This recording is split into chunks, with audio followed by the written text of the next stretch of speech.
اهلا بيكم في قناتي. النهارده عاملين وصفه مميزه جدا وهي الميني تورته. الشكل تحفه والطعم خطير وكمان سهله واقتصاديه. تقدروا تعملوها في البيت بخطوات بسيطه. وهنعمل من بواقي الكيك قبات فانيليا وشوكولاته.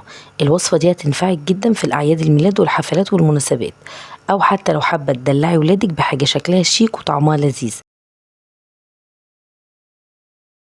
نسمي الله ونصلي على الرسول صلى الله عليه وسلم، ويلا بينا نشوف ازاي نعمل ميني تورته زي الجاهز واحلى كمان.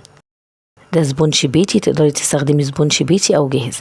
لو حابين اقول لكم على طريقه السبونج البيتي في التعليقات.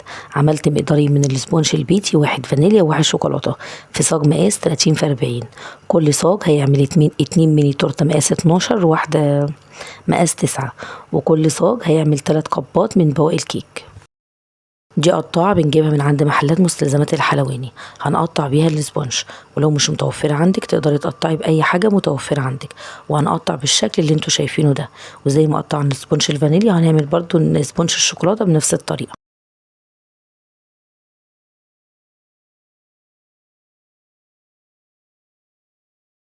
بعد ما قطعت الاسبونج هركنه على جنب واخفق الكريمة في بولة، احط فيها كوباية ونص ماء مثلج، واحط عليها ربع كوباية سكر، وهخفق علشان السكر يدوب شوية.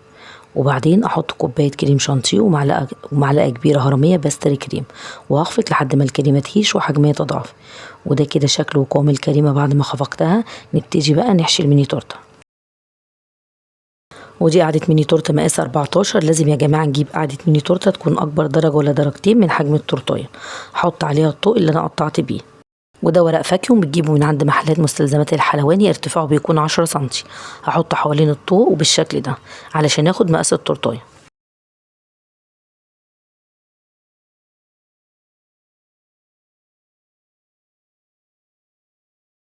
وهبتدي احط اول طبقه من الكيك وبقطعه سلوتيب وهلزق الفاكيوم، واحط فوق طبقه الكيك طبقه كريمه، وهحشي بصوص فراوله.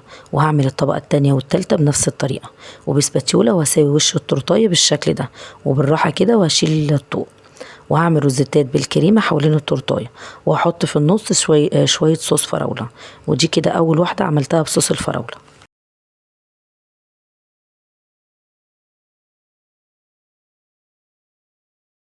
وهعمل تاني واحدة بنفس الطريقة، طبقة كيك وعليها طبقة كريمة، بس دي هحشيها قطع مانجا.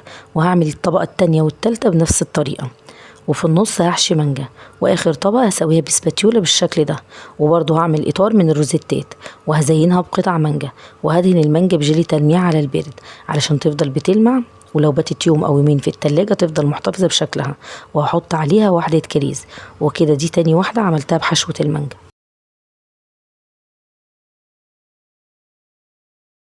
والصغنونة اللي مقاس 9 سنتي عملتها بنفس الطريقة وحشيتها كيوي.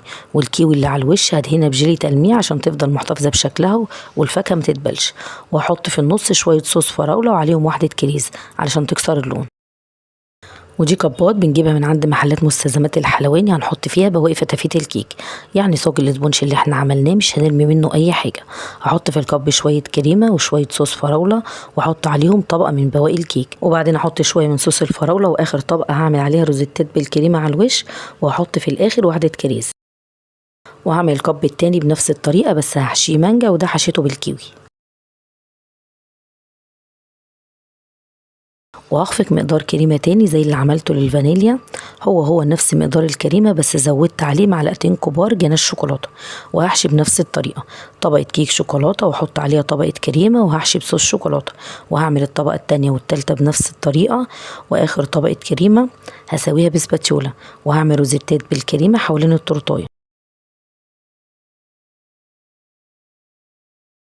وهحط في النص صوص شوكولاتة. ودي كده اول واحدة من الميني تورته بالشوكولاتة. ودي هعملها بنفس الطريقة بس بين الطبقات هحشي نوتيلا، وهسوي اخر طبقة من الكريمة وهحط عليها نوتيلا وافردها بالشكل ده. والصغنونة هحشيها بنفس الطريقة بس طبقة هحشيها جناش والطبقة التانية هحشيها نوتيلا، واخر طبقة من الكريمة هسويها واحط عليها جزء من النوتيلا، وجزء تاني هحط لها صوص شوكولاتة. وبخلة بتاعة الاسنان هعمل شكل زجزاج ما بين النوتيلا وصوص الشوكولاتة زي ما انتوا شايفين كده.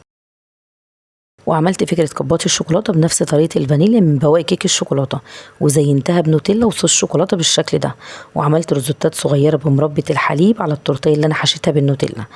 وعلى وش التورتايه عملت لها زي كنار كده بمربة الحليب، وحطيت عليها واحدة شوكولاتة روشيه، والتورتايه التانية حطيت عليها خلة اسنان علشان اثبت عليها واحدة شوكولاتة كابري، والكبات دي حطيت عليها قطع شوكولاتة صغيرة وشوية فستق.